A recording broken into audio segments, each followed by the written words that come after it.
Ser podcast. La visita de David Uclés a la biblioteca de Don Asensio en Hoy por Hoy había impregnado las conversaciones de sus empleados de un realismo mágico, extremo y extremista. ¿Y esta sala nueva? Es la última apuesta de Don Asensio, la sala de los libros futuros. ¿Futuros? Sí, son libros que se publicarán, pero que aún no lo han pensado ni sus propios autores. ¿Y cuál es el que estás archivando? La península de las casas turísticas. Lo publicará David Uclés en 2030. ¿De Uclés? Pero si no llega ni a 100 páginas. Ya, es que es un libro de haikus. Se ve que tras aquel tocho de 700 páginas sobre la guerra civil quedó agotado.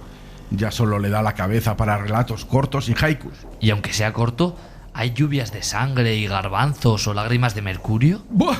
Y heridas que supuran arcilla arenosa. El realismo mágico terminó por enloquecerlo. ¿Qué me dices? Y me quedo corto. Creó su propia iglesia que él llamó Uclesia. La Uclesia de la narración. ¿De la narración? Exacto. En la que Uclés era el dios narrador y le decía a la gente lo que les iba a pasar. ¿Y cómo lo hacía? A través de los espacios y huecos vacíos, eso es evidente. Todavía no lo sabemos, pero él ya sabe que le hablará a Donald Trump a través de un pozo que hay en el jardín de la Casa Blanca y le obligará a ceder en la guerra de los aranceles. ¿Que Uclés hablará con Trump? Él habla con quien le da la gana, por favor. También acabará con el sanchismo y ralentizará el crecimiento imperial del grupo Prisa. ¿Y Don Asensio sabe todo esto? ¿Sabe del poder de Uclés? Por favor, lo conoce y lo utiliza. Es un fanático de la Uclesia de la narración. ¿Por qué te crees, si no, que en esta biblioteca solo quedamos Brian, tú y yo, eh? ¿Por qué? Al resto de empleados los ha ido eliminando uno a uno. ¿Pero cómo? Si Don Asensio te habla de usted, entonces estás muerto. Desapareces inmediatamente de este lugar. Sergio, tengo miedo. Y yo no te jode, pero no toques. ¡Chicos! Está ocurriendo algo extrañísimo en el jardín de barba de la terraza. En todas las macetas están brotando acelgas. ¡Acelgas, no! De tallo rojo sangre y gordos como morcillas. Hay que salir de aquí rápidamente. Las acelgas rojas anuncian guerra mediática. ¿Guerra mediática? ¿Qué es eso? Ay, eres muy joven. La primera vez que crecieron acelgas en esta casa, allá por los 90, hubo una guerra digital. La segunda vez, en 2010, desapareció casi al completo la redacción de deportes. Pero ¿y ahora qué guerra pueden anunciar? ¡Qué horror! ¿Qué es ese ruido? ¡Están lloviendo podcasts! ¿Audios o videopodcast? ¡Calla! ¡No te metas! La próxima guerra será la de los seguidores del audio contra los del vídeo. Y Uclés y los uclesianos son parte. Hoy por Hoy Magazine. Ser podcast. Como nadie me hace nada, no sé ni de quién vengarme. Cómo saco de mi cuerpo el odio y la frustración. Antonio Martínez Asensio, buenos días. ¿Qué tal? Buenos días. Es verdad que tú eres un devoto de la Uclesia de la narración, ¿verdad? Pues no, es una infamia. Yo nunca he sido de iglesia, soy mucho más de magia, soy de Saramago. David Uclés, buenos días, bienvenido. Muy buenos días, bien hallado. ¿Cómo quieres que te hablemos, de tú o de usted? Porque claro... De tú está bien por ahora. Vale. ¿Tú dirías, David, que un narrador es lo más parecido a Dios? Sí, creo que es como un demiurgo, ¿no? Que puede hacer lo que él considere. Yo me he sentido así en estos 15 años. En realidad tienes tus personajes, los mueves, recreas las situaciones que consideras. Es totalmente un dios, sí. Haces siempre con ellos lo que, aunque no sé, a veces los personajes te piden que hagas algo que tú no pensabas que ibas a hacer con ellos. Sí, hay cierta fricción porque en realidad, por ejemplo, en este caso, como el libro histórico me deba una historia, no quiero tergiversar sus caminos, pero al mismo tiempo quiero llevar al máximo esa tensión para también jugar con ellos, ¿no? Es complicado, pero eso es bonito, es como si hubiera realmente una conversación, aunque ya no estén aquí, con esos personajes que ya murieron. Con David Uclés, con el autor de La península de las casas vacías, el libro del año 2024, y yo creo que lo va a ser también de este 2025. Vamos a compartir hoy nuestra biblioteca, que empieza como siempre con las recomendaciones de Antonio, a partir, Antonio, de ¿qué te ha sugerido la actualidad? Bueno, pues la actualidad, yo más la fecha, más que la actualidad. El 25 de abril es, junto al 11 de septiembre, la fecha con más conmemoraciones del calendario. Primero, la Revolución de los Claveles en Portugal, el 25 de abril. Así que para ilustrar, o como el libro que ponemos encima de la mesa, es El levantado del suelo, de José Saramago, que cuenta la historia de una saga de campesinos que empieza en 1910, pero que llega y que termina precisamente en la Revolución de los Claveles, y que es un libro absolutamente maravilloso. Así que empezamos con Levantado del suelo, de José Saramago. Publicado por Alfaguara por la Revolución de los Claveles, pero hay más, decías, del 25 de abril. Es que el 25 de abril de 1719, Daniel Defoe publicó Robinson Crusoe, nada menos, que es una novela un poco clesiana, a lo mejor incluso. Bueno, fue una novela, fue uno de los grandes bestsellers del momento, una novela maravillosa, y que, atención, hay que leer y fijarse mucho ahora en la traducción. Hay una buenísima, por ejemplo, en Sexto Piso, que es de Carmen Cáceres y Andrés Barba, porque hasta ahora habíamos leído una traducción de Julio Cortázar que no es fiable, porque Julio Cortázar se dejó fuera muchísimas partes e incluso se inventó algunas cosas. Así que lo mejor es leer Robinson Crusoe otra vez, de Daniel Defoe ahora, y leerla bien traducida. Hay que decir que es que Cortázar podía hacer lo que le daba la gana. Podía hacer lo que quisiera. Solo hizo faltaba una traducción maravillosa de Poe y luego hizo lo que le dio la gana con absolutamente, Robinson Crusoe. absolutamente. Bueno, Daniel Defoe, que fue una especie de Euclés del siglo XVIII, un predecesor. Pero hay otro acontecimiento vinculado a esta fecha, el 25 de abril. El 25 de abril de 1938, un personaje real, pero que aparece casi como un personaje de ficción en la península de las Casas Vacías, George Orwell publicó Homenaje a Cataluña, que fue su personal visión de lo que él vivió en la guerra y especialmente de las luchas internas dentro del bando republicano, y que es un libro que hay que leer absolutamente, vamos. 3 librazos de momento. ¿Y hay algo más del 25 de abril? Pues mira, el 25 de abril nació en 1852 uno de los grandes de las letras españolas, que es Leopoldo Alas Clarín. Y como La Regenta yo creo que ya está en nuestra biblioteca y que todo el mundo se la ha leído, yo quiero poner encima de la mesa Su único hijo, que es una novela que a mí me encanta personalmente, que me parece muy divertida y que, bueno, fue su segunda gran novela. De todas estas recomendaciones, David, no sé si sabías que el 25 de abril tenía para tanto, ¿con cuál te quedas? ¿Quién, yo o él? Sí, tú. Pues con la de Saramago, claro. Sí, me he puesto un clavel aquí hoy en el polo, porque es un día para conmemorar, sobre todo con estos tiempos venideros que vienen tan oscuros, pues hay que recordar esas celebraciones en las que el pueblo tomó el poder y bueno, es un día muy importante. Y el 25 de abril es el día de la liberación en Italia, que ya ahí no nos hemos metido. Sí, porque eso le daba para otro episodio, pero lo está recordando Ángel desde el principio, desde las 6 de la mañana, que está allí en Roma. Luego volveremos a conectar con ella, que efectivamente hoy es el día de la liberación. En fin, vamos a seguir hablando con David Uclés en unos minutos y también con todos ustedes si nos quieren llamar al 900-100-800. Saben que les pedimos a esta hora que donen libros a la biblioteca de Hoy por Hoy. Donaciones que son recomendaciones de esos libros que les hayan gustado y que quieran compartir con todos nosotros en el 900-100-800.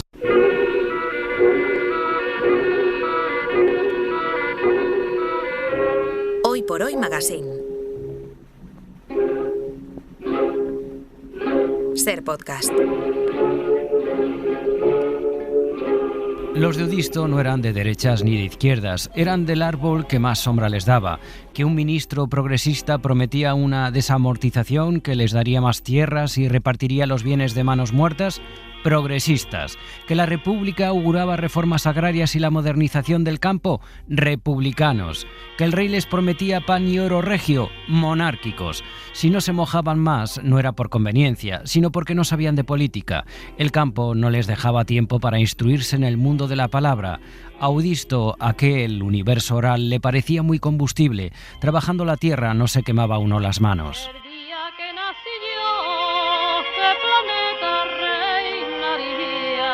Un fragmento de La península de las Casas Vacías de David Uclés, publicada por Siruela, la novela que pudo quedarse en un cajón porque nadie la quiso publicar hasta que llegó hace poco más de un año a manos de la editora de Siruela, Ofelia Grande de Andrés, que tuvo la valentía de publicarla. Desde entonces ha pasado ya de los 100.000 ejemplares vendidos, que es una auténtica barbaridad, sin contar lo que vendió en Sant Jordi, que vendió muchísimo, y todas las ferias de primavera que nos vienen ahora.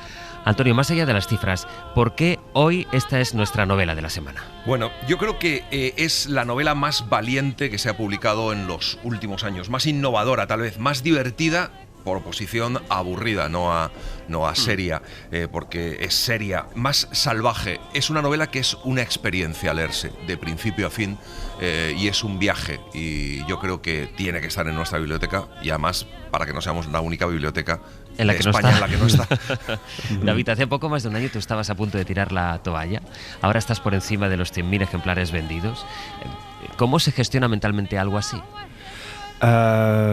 Bien, no me hago muchos castillos en el aire, entonces vivo el día a día y lo llevo bien, muy agradecido, un año más feliz de mi vida, un sueño, pero bueno, que dure lo que dure, no proyecto mucho, creo que es la actitud correcta.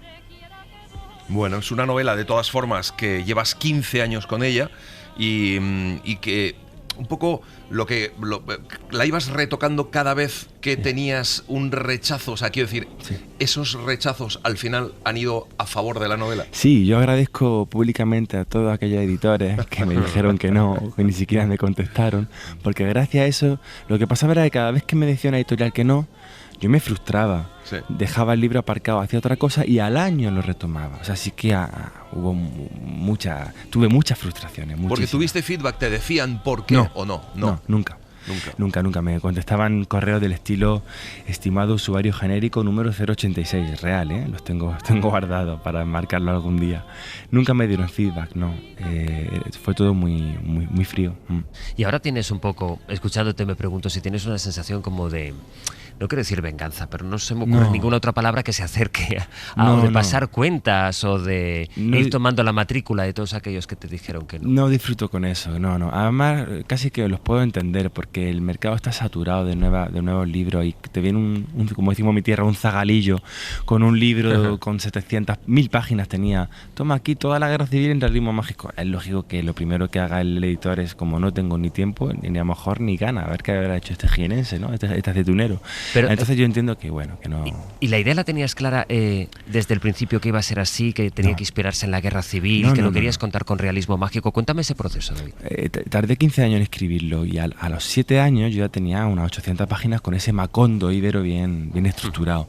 Y ahí fue cuando dije, ya que todas las historias que parten de la vivencia de mi abuelo ocurren durante los años 30, voy a ver qué diantres pasó durante los años 30, pues no me lo explicaron en el colegio.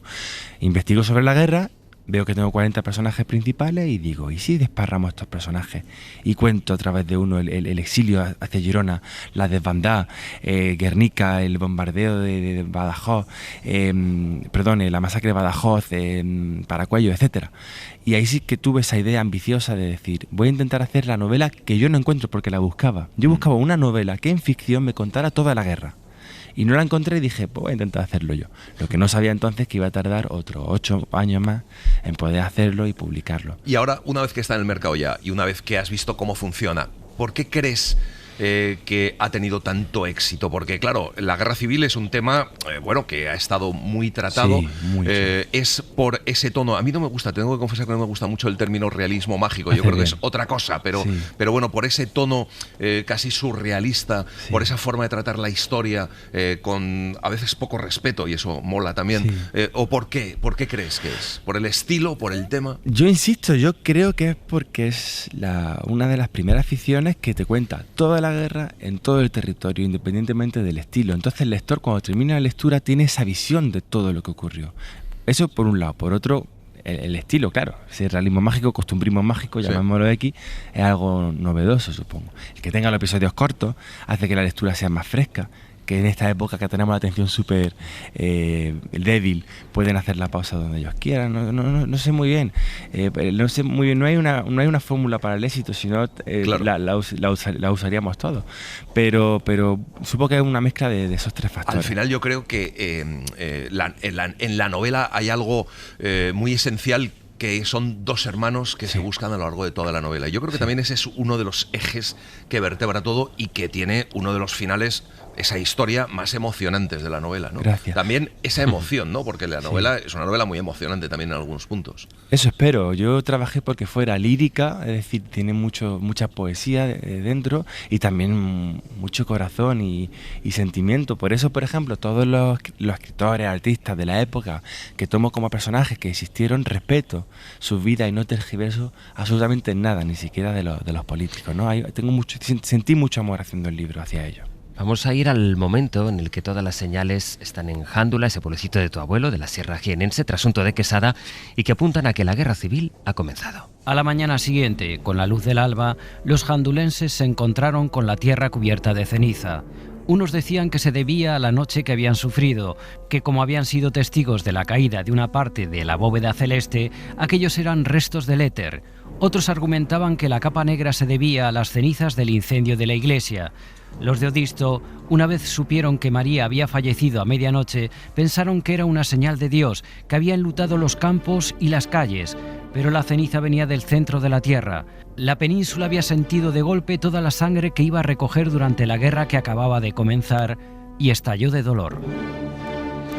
Los Odistos son la familia de Odisto, el personaje central de la novela, junto a toda su familia, aunque es una novela de decenas, cientos de personajes, añadimos a los históricos, el propio David nos lo contaba ahora. La pregunta, David, es si esa familia de campesinos de Odisto representa muy bien lo que fue la Guerra Civil Española más allá de los bandos, esa cosa que tú buscabas y no encontrabas en las librerías y te atreviste a contar tú. Bueno, antes que nada me encanta la música épica de fondo, porque no, me gusta mucho porque yo creo que es una épica, de hecho trabajé por ello, de ahí el nombre del protagonista, ¿no? Odisto remite a Odiseo, ¿no? Un viaje de vuelta y todo el drama de un mismo país. Yo creo que sí que es que en la única familia, la sola familia de Odisto, podemos ver como en un caleidoscopio todas las mini Españas que existieron entonces en la guerra, principalmente aquella que vio la guerra, o sea, que a la que sufrió la guerra sin esperarlo, ¿no? Porque es que así mucha gente, algunos me lo han señalado como crítica, que no tuvieran una formación política en mi familia, pero ¿qué hacemos si no la tenían? Se debían y se siguen debiendo al campo y a los olivos, que es la concepción de su realidad. Entonces, yo quería sobre todo plasmar cómo afectaba la guerra a personajes que no tenían unos ideales preestablecidos, a gente del campo. Y bueno, eso intenté, eso hace que los personajes sean más inocentes, menos políticos, pero hasta cierto punto más realistas.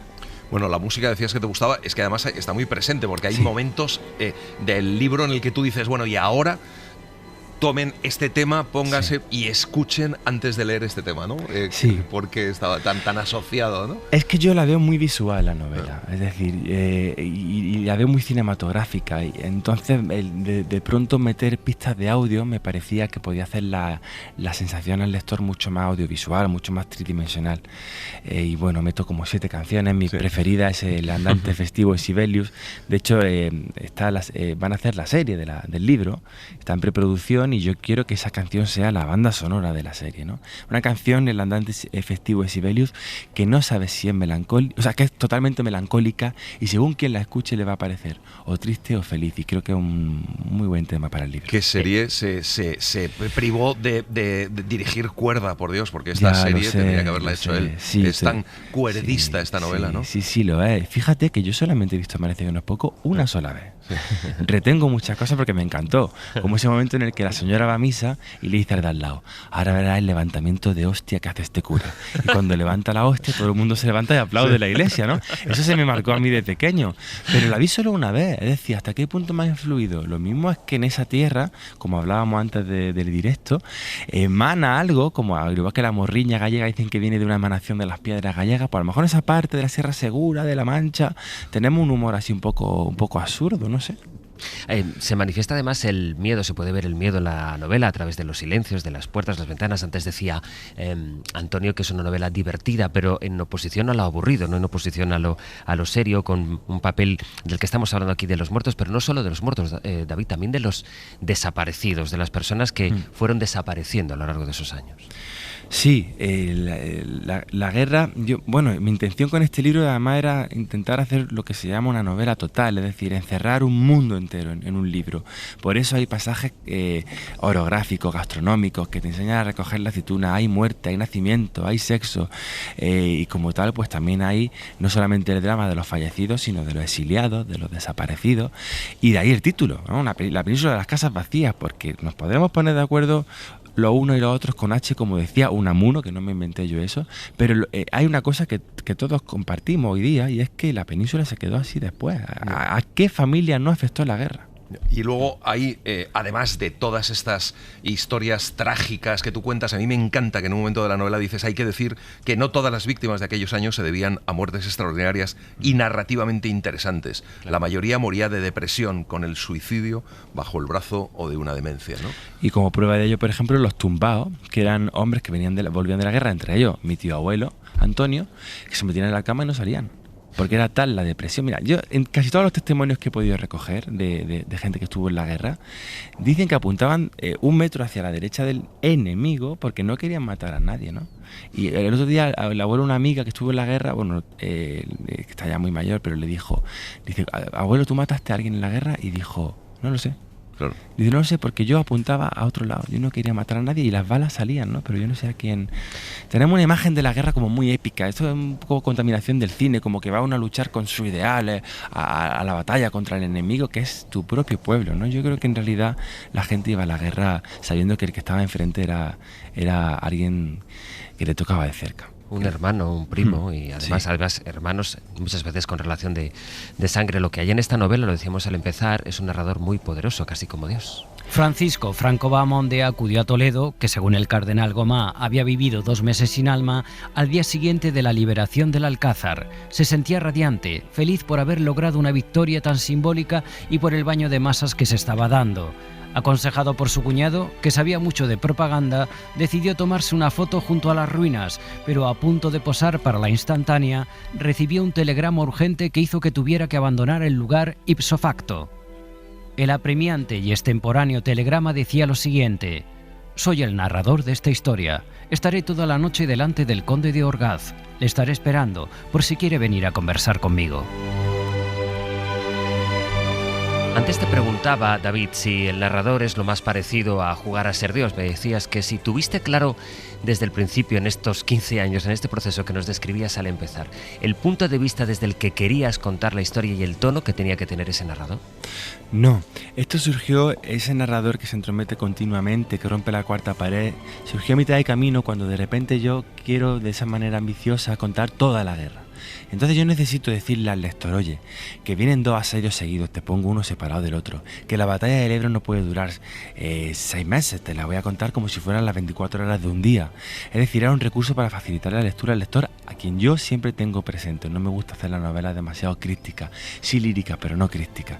Y luego ya pues le cogí cariño, claro, 15 años en soledad escribiendo, me apetecía bajar y hablar con Franco, con Unamuno, con George Orwell, regalarle un pan de Calatrava, en fin, pues jugar a ser Dios. En esa conversación con Franco hay una cosa muy inquietante que dice Franco. Dice, ¿se cree usted que dentro de 100 años no habrá quienes me idolatren y defiendan? Eso es muy inquietante. Luego, casi al final del libro, en la página 629, dices, en 4 décadas despertarán en una sociedad que en lugar de tratar la guerra con una firme memoria histórica, firmará un pacto de silencio y dedicará únicamente un par de páginas en los libros de texto al conflicto. Inquietante, ¿no? Y ahí estamos, sí. Ahí estamos. El otro día en un colegio le pregunté por Franco, de hecho saldrá en un programa que estamos preparando para la SER, en un podcast, y lo primero que decían era que era un hombre que trajo estabilidad al país, lo primero. Tuve que explicarle yo un poquito y luego ya al final se fueron con otra idea, ¿no? ¿Qué edad tenía el niño? Eran de segundo bachillerato. He dicho niño, pues bueno, fue mismo. No era un niño ya, eran ya adolescentes. A punto de entrar a la universidad. No sé, eso es para comentarlo en otro programa, pero ¿cómo lo está haciendo la extrema derecha? ¿Cómo está sembrando eso en los... ¿Por qué cantan los jóvenes el cara al sol? Es que no lo entiendo. Bueno, ¿cómo lo está haciendo? No, ¿cómo lo han hecho desde hace sí, claro, esto 40 años? De manera que ahora los chavales piensan eso, claro. ¿Tienes cierto vértigo en eso, en el que la novela... Porque tú escribes para contar tu historia, pero al final estás contando también un pasaje muy importante, no de nuestra historia, sino de nuestro presente. Es decir, es imposible todavía ahora, 2025, analizar y escuchar la actualidad política de cada día en nuestro país sin que tan a menudo te vengan reminiscencias de ese conflicto tantos años abierto. ¿Tienes ese sentido de la responsabilidad, o incluso de la necesidad de hacer pedagogía, por decirlo de alguna manera, a la vista de tanta gente que ha decidido dar la espalda a la historia, que esta novela puede servir de algo en ese sentido? Sí, esta novela, además, lo estoy descubriendo en las presentaciones, la gente se me acerca y me dice, gracias porque puedo saber lo que ocurrió, que no me lo contaron ni en el colegio ni en mi familia. Entonces sí tiene una parte pedagógica o a favor de esa memoria, de construir una memoria histórica más fuerte, sí. Oye, es un libro que está lleno de homenajes, ¿no? Hay gente que pertenece a la época, como Orwell, y que te lo encuentras, pero luego también aparece Ana María Matute dialogando con Antonio Machado. Quiero decir, está lleno de homenajes. Eso, de alguna forma también, quiero decir, ¿crees que le puede restar a lo mejor credibilidad en algún momento o no a la historia? ¿Hasta dónde llega un poco lo que antes está mal llamado realismo mágico? Quienes quieran encasillar el libro en un solo género van a encontrarse con ese problema, con esa desazón, porque es imposible. Cuando termina el libro sí que tiene una parte ensayística muy fuerte y podrá descubrir el lector qué ocurrió durante esa época, pero también tiene una parte poética muy grande y todo se puede aunar. Yo he respetado lo que yo estudié con varias becas de investigación sobre la guerra, lo contrasté y lo plasmé, y pues yo no lo he tergiversado. Entonces, una mezcla de género curiosa. Le decimos realismo mágico porque, bueno, quizás es lo que más destaca entre todo, ¿no?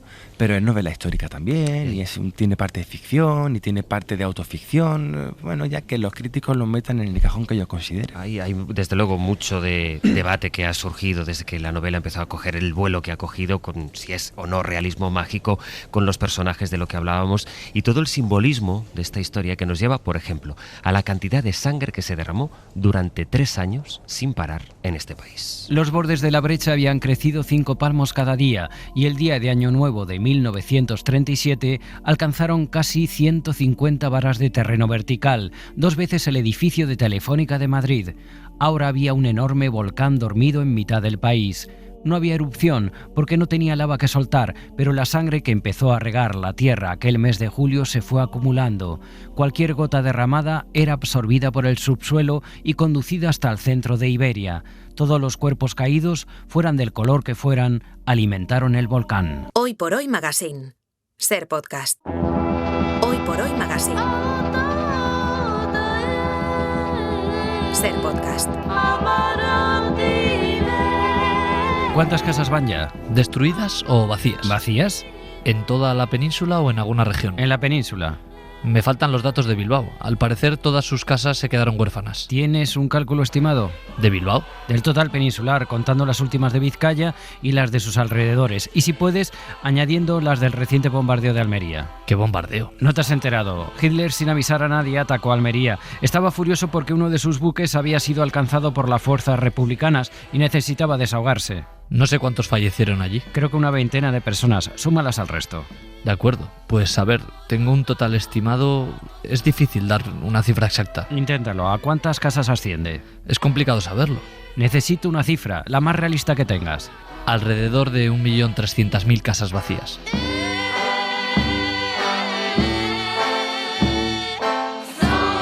Está claro en el título La península de las casas vacías.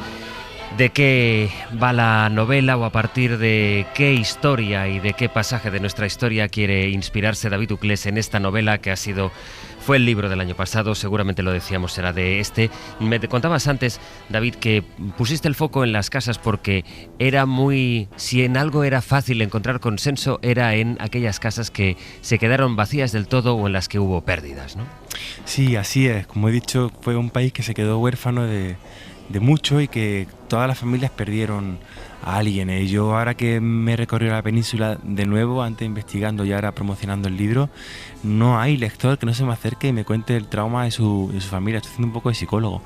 Y todos tienen trauma, ya fuera tuvieron una ideología u otra. Bueno, fue un desastre, fue una histeria colectiva que se nos fue de las manos, que comenzó con el golpe de Estado nacional, o sea, fascista, pero que en un momento determinado se convirtió en una guerra entre uno y otro, y fue una locura. Bueno, ahora es inevitable preguntarse hacia dónde va David Uclés, ¿no? Yo tengo aquí una pista que te tengo que preguntar. Dices en la página 154, cuentas la historia de la joven Elena y luego dices, os contaré la historia, testimonio manuscrito que encontré en el Centro Documental de la Memoria Histórica de Salamandra, pero no esta novela, o quizá nunca la cuente. Es demasiado macabra. ¿Esta es la siguiente novela, Elena? No. Ya no voy a meterme más en este berenjenal de contar todo un conflicto, porque es muy complicado, te lleva mucho tiempo. Aparte, creo que si puedo resaltar una virtud de mí es la imaginación, y tengo muchos temas que quiero tocar. Quiero escribir sobre la pandemia del SIDA, quiero escribir sobre la ciudad de Barcelona, que tengo más ideas y no quiero quedarme solamente en la guerra. Entonces yo ya he aportado aquí mi granito de 700 páginas sobre este conflicto, y ahora toca otro tema. Por cierto, no puedo no decir que la canción que está sonando es de Erletsi, que me fascina. Es una canción que se toca en los Balcanes justo ahora, el 6 de mayo, para una celebración, y que saca Kusturica en el tiempo de los gitanos, que Kusturica podría ser uno de mis grandes referentes, aunque no sea escritor, ¿no? Muchas veces mis referentes también son audiovisuales. Claro. Esa imagen en que construye Sorrentino, que congela la belleza de repente, esos son mis grandes referentes a la hora de construir el libro. Por eso digo que es muy visual, ¿no? Bueno, granito de arena o puñadito de arena, ¿eh? Son 700 páginas. Sí, puñadito de arena. Vamos a escuchar a ver cómo suena esto. Me compré una flauta este verano solo para tocarla. ¿Me lo dices de verdad? Sí, me gasté una flauta buena, casi 100 euros, aprendí esta canción y la cambié. Cuando ya supe tocarla, dije ya no quiero la flauta. Y me devolvieron el dinero en Santiago de Compostela. Sí. David, 100.000 ejemplares. Sí. ¿En qué momento te diste cuenta de que algo pasaba con este libro? Es decir, después con lo tantísimo que costó, pero lo lanzas al mercado, empiezas la promoción, ves que va por una librería, por otra librería, que te escriben. ¿Qué día fue? ¿Qué llamada? ¿Qué mensaje? ¿Qué ocurrió en el momento en que tú dijiste, uy, ha pasado algo con mi libro? Hubo un día en el que me agregó a Instagram Kiko Matamoros. Yo creo que fue ese día. Y dije, ya soy famoso. No, bueno, fuera de broma, quito el humor cuerdista, que ocurrió de verdad también. No, broma, no te iba a decir, pues oye, mira. Ese día nunca estuve ahí. ¿Por qué? Porque ha sido un proceso muy lento, un proceso de boca a oreja, de mucho trabajo detrás, con mi jefa de prensa, Elena, que me acompaña hoy aquí en la radio, con todos los libreros que han apoyado el libro poco a poco. Eso es una cosa muy progresiva, como una bola de nieve que va cayendo y haciéndose grande. Entonces, no había ningún momento. Hombre, yo puedo pensar el momento en el que Gabilondo me presenta en Jaén sin conocerlo yo de nada y me dedica unas palabras maravillosas hacia el libro, o el que me llama Sabina y me dice, vente a mi casa que te he hecho un soneto para el libro, ¿no? Sin conocer yo a Sabina de nada. Esos dos momentos son estelares para mí, ¿no? Cuando estos dos maestros me escriben, digo, pero si yo no sé, ¿por qué me conocen? ¿Por qué me han leído, no? Y sí, pueden ser un punto de inflexión en el que digo, algo está cambiando. No está nada mal, desde luego. Oye, ya sabes que este ratito tan agradable que compartimos aquí con Antonio los viernes por la mañana en la radio, tiene también todo, es gratis relativamente, porque te pedimos algo a cambio. Y es que nos hagas tus recomendaciones. ¿Qué libros donas a la biblioteca del Hoy por Hoy? Pues miras, 2 ejemplares. El primero sería Alfanguí, de Sánchez Ferlosio. Es una novela que escribió, no sé si con apenas 20 y pico años, en realismo mágico. Yo creo que es la única, bueno, no puedo decir la única, una de las pocas obras así como que está toda escrita en un realismo mágico muy agresivo, con muchísimo color, muchísimas formas.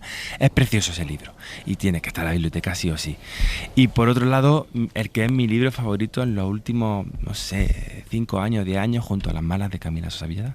En este caso es La muerte y la primavera, de Mercè Rodoreda, que es un libro que ella intentó publicar hace, no sé, casi 40 años, no lo consiguió. Luego fue un libro que publicaron póstumo, no hizo nada de ruido, y en 2017 lo publica Club Editor en Cataluña.